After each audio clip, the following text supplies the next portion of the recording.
सदरील प्रकाश बिडवलकर या हत्येमागील जे आरोपी पकडण्यात आलेले आहेत, ही घटना 2 वर्षापूर्वी घडलेली आहे आणि त्यावेळी सदरचा आरोपी हा उभाटामध्ये सक्रिय कार्यकर्ता होता आणि त्यावेळीचा कार्यकाळामध्ये आमदार वैभव नाईक हे त्यावेळी आमदार म्हणून होते. आता जनतेने त्यांना रिटायर आमदार केल्यामुळे 2 वर्षानंतर महायुतीची सत्ता आल्यानंतर आणि विद्यमान आमदार निलेश राणे आमदार झाल्यानंतर आज त्यांना या घटनेची जाग येऊन या घटनेबद्दल किळसवाणं राजकारण ते करत आहे.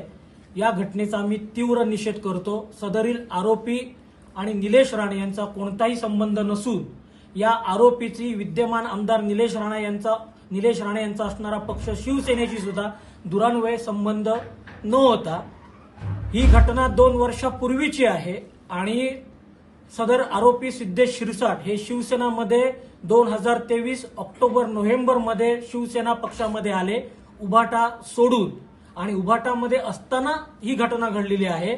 आणि सन्माननीय निलेशजी राणे साहेब हे 2024 मध्ये ऑक्टोबर-नोव्हेंबरमध्ये आले. फक्त आपली राजकीय कारकीर्द राणेंवरती टीका करून जिवंत राहण्याचा हा प्रयत्न आहे नेहमीप्रमाणे आणि त्याकरता आम्ही वैभव नाईकांना शुभेच्छा देतो. पण सदरील जनता सुज्ञ आहे.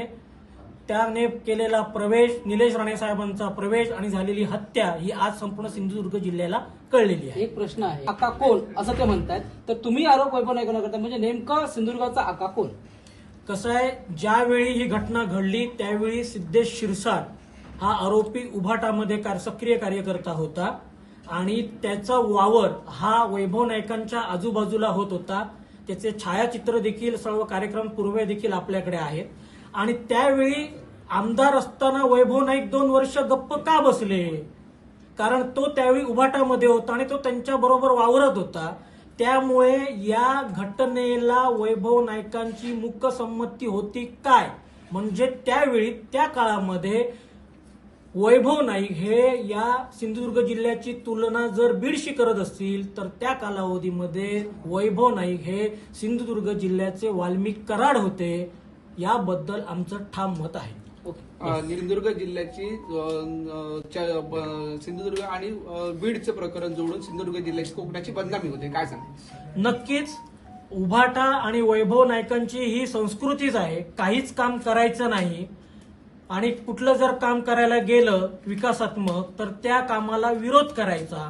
ही एककलमी कार्यक्रम माझी खा म्हणजे माझी खासदार, माझी आ म्हणजे माझे आमदार हे सर्व हेच करत आहेत, विकासाला आळा आणत आहेत आणि खऱ्या अर्थानं सिंधुदुर्ग जिल्ह्याची बदनामी उभाटा गटाकडून सर्व लोकप्रतिनिधी करत आहेत. आणि ही झालेली बदनामी विकासात्मक दृष्टी सिंधुदुर्गाचा निर्माण झालेला विकासाचा बॅकलॉग भरून काढण्याचं काम महायुती, सन्माननीय निलेश राणे, सन्माननीय पालकमंत्री नितेशजी राणे साहेब सर्वजण करत आहेत. आणि हे कुठेतरी त्या ठिकाणी त्यांना कुठेतरी खटकतंय आणि यांना त्या कारणाने राणे परिवारावरती, निलेश राणेंवरती टीका करायची आणि सातत्यानं मीडियावरती प्रकाशझोतात राहण्याचा हा केविलवाणा प्रयत्न आहे. ओके.